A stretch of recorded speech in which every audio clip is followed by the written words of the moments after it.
రేవంత్ రెడ్డి ప్రభుత్వం దేవత రూపంలో ఉన్న తెలంగాణ తల్లిపై ఓర్వలేకనే రూపం మార్చారని బీజేపీ మెదక్ జిల్లా అధ్యక్షుడు గడ్డం శ్రీనివాస్ మీడియా ప్రకటనలో తెలిపారు. సచివాలయం వద్ద ప్రారంభోత్సవం చేసినటువంటి తెలంగాణ తల్లి విగ్రహం ఏదైతుందో అది పూర్తిగా తెలంగాణ ప్రజలను తెలంగాణను అవమానించినట్టుగా భావిస్తూ ఉన్నాం.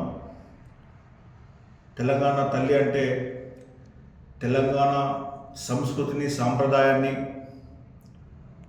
అందులో చూపుతున్నట్టుగా ఉన్నటువంటి తెలంగాణ తల్లి.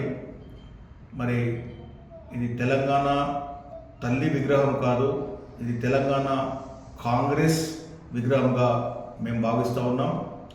తెలంగాణ అంటేనే మన సంస్కృతికి, బతుకమ్మలకు, అదేవిధంగా పోతరాజులకు, మరి ఎన్నో కళాకారులను ప్రతిబింబం చేస్తున్నటువంటి తెలంగాణ తల్లి.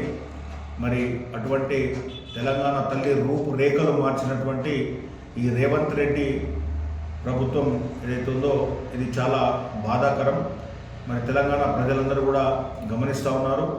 తెలంగాణ తల్లి రూపురేఖలను మార్చినటువంటి ఈ కాంగ్రెస్ ప్రభుత్వానికి తెలంగాణ ప్రజలు త్వరలో బుద్ధి చెప్తారని చెప్పేసి నేను ఆశిస్తున్నాను.